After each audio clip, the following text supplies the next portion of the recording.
Like you're pretty confident. You feel like you're pretty confident given the schedule you guys played, especially the way you went out against Texas A&M and Florida in the regular season. I mean, yeah, you always got to be confident when you're playing in a conference like ours and against competitions like that in the SEC. You feel like when you're going through weekend series playing in the SEC, you feel like you haven't played a team. You won't play a team as tough as them until you go to Omaha again. So I mean, we think our strength of schedule and the teams that we play every weekend in and out it's just as tough, if not tougher, than any team that we'll play going throughout the rest of the season. And being the Friday night starter.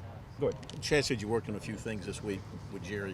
What did y'all focus on? Yeah, I mean, we worked on a lot of things. It's not like I'm the end of the world. I had one or two bad outings, and they're probably not my best outings of the year. But I mean, it's not like I'm hanging it up and saying, "Oh my gosh, like what's going on?" And I just didn't have my stuff that day. But I mean, when the pitchers go through ruts like that and they have two starts like that, they got to go back out there and they say you got to wash it and go back out there and get after them the next time. And you still have that same confidence. I know that these guys still have the same confidence in me. I have the same confidence in myself. So, I mean, I'm still going to find that success I've had throughout the whole year, and I'm ready to get back out there. I'm chomping at the bit to get back out there and throw again and throw in front of here and play in front of crowds like this and play on a Friday night right here. And your responsibility of being the starter, to get this thing off on a good note. Yes, sir. I mean, that's the biggest thing is when you're starting off in the regional game one, you gotta get this season, and the season kind of depends on you a little bit. You're going out there on the game one, and they want you to go out there and get that first win. That's big. And when you have a momentum push like that, and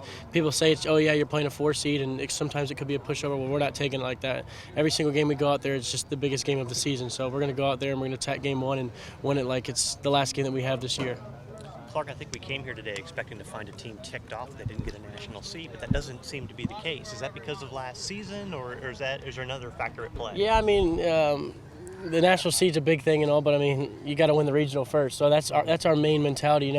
We kind of knew that we put up a good season, we put up a good resume to win a national seed. But if we didn't win one, it's not going to be in the world, because our main focus is that regional and that Friday night game and that first game against Rhode Island. That's our main focus, and we're gonna try to win that one and win the next one, and then go on to the next one. That's right. And ultimately, it's about really getting hot. I mean, really, ultimately, whoever wins the national title is probably going to be the team that gets hot at the right That's time. Exactly right. I mean, you want to be playing your best ball in the postseason, and South Carolina's notably done that in the past. Is they play their best ball towards the end of the year, and I think that if we keep playing the way we can play and the way we're capable of playing, then we should have a good chance to be playing in Omaha at the end of the year. And history says that even when this team struggles in Hoover, that doesn't affect what happens in the regional. So, I know Chad was saying all the right things. I remember Ray saying very similar things a few years back, and yet, how do you, so that approach. Yeah, I know. We don't really take our struggles in Hoover, and we're going to go think about them when we're out there on that Friday night game in the regional. I mean, what happened in Hoover happens in Hoover, and we already moved on from that. So we're ready to go back out there and play again.